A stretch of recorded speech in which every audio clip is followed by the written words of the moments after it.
Minister Gan Kim Yong.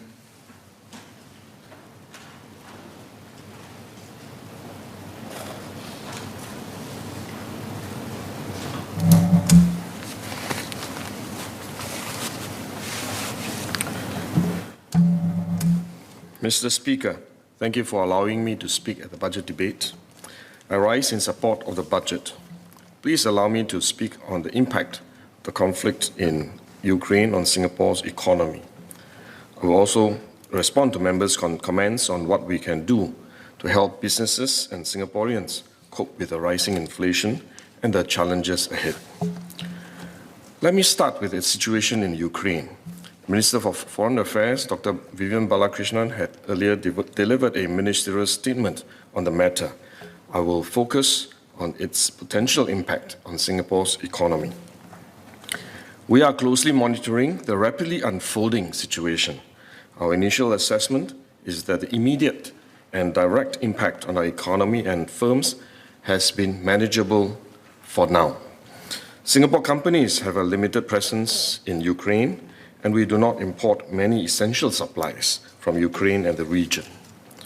We have adopted a multi-pronged strategy to manage supply chain risks, especially for essential goods, which we had enhanced during the COVID-19 pandemic. This includes diversifying our imports, stockpiling and producing locally where viable, and working with major importers and retailers to ramp up supply from alternative sources if necessary. Having said that, the conflict is still evolving and the situation could change very quickly. Make no mistake that while Ukraine may seem very far away from Singapore, the conflict there will have real and significant impact on all of us. With the sanctions being imposed on Russia by various countries and the disruption to supplies, global prices of energy and other products are set to rise in the coming weeks. Earlier today, Minister Vivian announced that we will act in concert with like-minded countries to impose appropriate sanctions and restrictions on Russia. These measures will certainly come at a cost to us too, but I hope Singaporeans will understand why we need to make a clear stand, even if there is a price to pay, as Minister Balakrishnan has explained. One key area we will be significantly impacted by the conflict in Ukraine is energy cost, as we import most of our energy needs. We have already seen in recent months a spike in the global prices of oil and natural gas, which Russia is a major exporter of. For example, liquefied natural gas, or LNG, prices have doubled from about $17 per MMBTU, or million metric tons British thermal units, MMBTU, 6 months ago, to about $35 currently. Brent crude, Brent benchmark, also surged past US dollars $100 per barrel just a few days ago, compared to US dollars $71 average we saw last year. Motorists must therefore expect pump prices for petrol and diesel here to rise in time. Electricity rates for both businesses and households will also increase in tandem with escalating global energy costs. These will undoubtedly impact Singaporeans and further raise the cost of living here. The crisis will also further strain global supply chains, as Russia and Ukraine are major exporters of commodities such as wheat and metals like nickel and palladium. Supply disruptions for these commodities will raise the prices of goods that use these commodities as intermediate input. For example, a global disruption in the supply of nickel could affect the production of stainless steel used in manufacturing and construction sectors. Disruptions to palladium supply will affect the semiconductor industry and consequently the wider technology goods market. We are working with our key companies to review their business continuity plans to minimize disruptions to their business operations. We must also be prepared for the follow-on impact on trade and investment flows. A protracted conflict will affect business confidence and weigh on global economies and impact their recovery from the pandemic. So what does this mean for Singapore economy? We earlier projected our GDP would grow by 3 to 5% this year, with CPI all items inflation ranging between 2.5% and 3.5%, and the MAS core inflation between 2 to 3%. The Ukraine crisis has clouded our economic outlook. The actual impact on Singapore's GDP and inflation is difficult to estimate at this stage, given significant uncertainties. A lot will depend on how the conflict unfolds, the global response to the situation, and the long-term impact on global economy. However, what is clear is that inflationary pressures are likely to rise further in the near term, especially through an increase in the prices of oil-related items in the first instance. The downside risks to our economy have also increased significantly. Some may ask, can we shield Singapore from the impact of these external factors? As an open economy, we will not be able to totally insulate Singapore from the impact of higher global costs. Some ask whether we can help businesses and households. The Small Business Recovery Grant and the Household Support Package we announced at the budget will help our businesses and households. I will talk about them shortly. We will continue to monitor the situation closely and, if necessary, introduce additional measures to help them cope with the challenges. Businesses are understandably concerned. After 2 years of the pandemic, many have been looking forward to ride the wave of a strong recovery in global economy this year. The conflict has added considerable volatility and stress on what is an already challenging business environment arising from supply chains disruptions, higher electricity and fuel prices, and a tight labor market. Households have been similarly affected by these inflationary pressures. The government understands the strains that businesses and households are under and will do our best to help them. We have put in place a multi-pronged strategy to do so. First, we will work with industries and firms to keep Singapore economy competitive so that it can continue to sustain real wage growth for Singaporeans. Despite inflation having gone up, the real median income of full-time employed residents for 2021 grew by close to 1% in the COVID-19 year.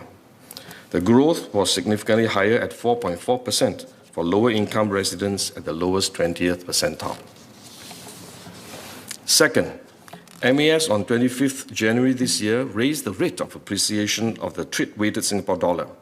A stronger Singapore dollar will help moderate the impact of external cost pressures. Third, the government works with a wide range of stakeholders to carefully manage the various cost drivers.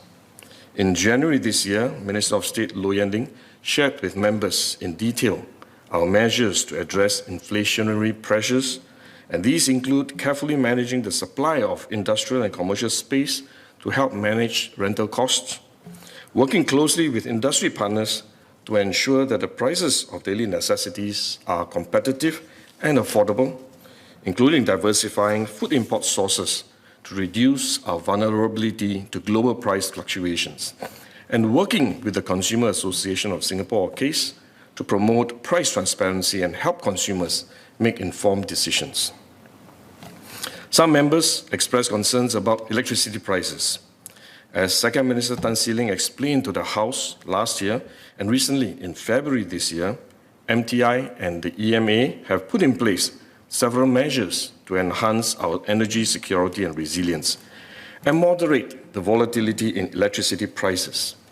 These include ensuring that electricity generation companies have sufficient fuel reserves, establishing a standby fuel facility which generation companies can tap on to produce electricity, and introducing the Temporary Retail Electricity Contracting Support, or TREX scheme. We have already extended the TREX from March to May and will extend it further if necessary. We are also working with generation companies and electricity retailers to offer more supplies under such contracts. Notwithstanding these measures, with the ongoing conflict between Russia and Ukraine, electricity prices are likely to remain elevated or even increase further. Members also spoke about the challenges businesses face in labour shortage and rising manpower costs. I'm heartened that members appreciate the difficult balance we need to achieve between ensuring sufficient manpower for our enterprises and uplifting the capabilities and employment outcomes of our domestic workforce, especially our lower-income workers. Singapore will continue to build a conducive environment for enterprises to grow, our economy to remain open and competitive, and for our workers to benefit from the growth. The Minister for Manpower, Tan See Ling, will share more on what the government is doing to help firms, especially the SMEs, manage the impact of manpower policy changes. The Minister for Finance had also announced a suite of measures in his budget speech to support businesses, especially SMEs, to cope with higher costs. The Small Business Recovery Grant of $1,000 per local employee up to a cap of $10,000 per firm will help eligible firms in sectors most badly affected by COVID-19. The extension of enhanced enterprise loan schemes will facilitate SMEs' continued access to financing and ease their cash flow. The Enhanced Skills Future Enterprise Credit, or SFEC, will now be available to more small and micro enterprises, and the enhancement of the Productivity Solutions Grant will provide support for a broader range of solutions. Together, more firms will be able to tap on government support to improve their efficiency and reduce their reliance on manpower. To encourage take-up, the government will intensify our outreach to SMEs by proactively reaching out to them through the trade associations and chambers, as well as through Enterprise Singapore. Households have also been affected by the rise in inflation, especially from higher utilities and grocery bills. The government will continue to lean forward and help them manage the higher cost of living. The household support package introduced as part of this budget will help HDB households, which will receive double the quantum of their quarterly YouSave vouchers in 2022, to help them defray the cost of higher electricity bills. The support measures are not limited to just HDB households. All Singaporean households will receive an additional $100 in Community Development Council vouchers to help them with their daily expenses. And all children under the age of 21 will receive a top-up of $200 to their child development account, education account, or post-secondary education account to help them with their education needs. This is in addition to the wide range of support measures for seniors and low-income families that the government has enhanced, such as the Civil Support Scheme and the Workfare Income Supplement Scheme. Regular support measures such as the public transport vouchers and the permanent GST voucher scheme also help ease the higher cost of living for many Singaporeans. This is a reflection of our commitment to give more support to those who need it most.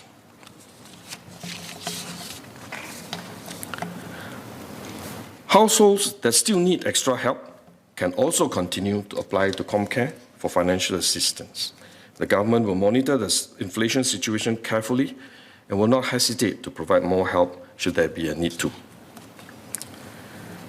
Sir, beyond the immediate challenges at hand, in the longer term, Singapore will continue to face resource constraints such as manpower.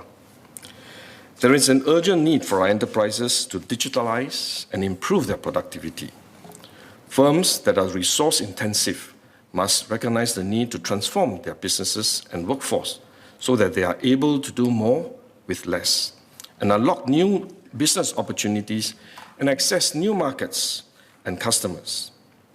Workers must also recognize that the best way for them to compete and stay employable in an increasingly volatile environment, it is to constantly learn and upgrade themselves so that they remain relevant and productive. I will share more about the challenges and economic opportunities that we see and how we will help businesses and workers overcome the challenges and capture these opportunities during the Committee of Supply debate on MTI later this week. Sir, the conflict in Ukraine is a stark reminder that as a small country and open economy, we are vulnerable to the vagaries of international developments, be they military conflict, global inflation, or supply chain disruptions, or other trends like technology and climate change. It is crucial that we strengthen our defenses against such external shocks. And to do that, we need to build a vibrant, diversified, and resilient economy, as well as forge a cohesive and united society. While there are significant challenges ahead, I'm confident that we can weather these headwinds if we work together, the people, businesses, and the government. This way, we can face the future with confidence. Thank you.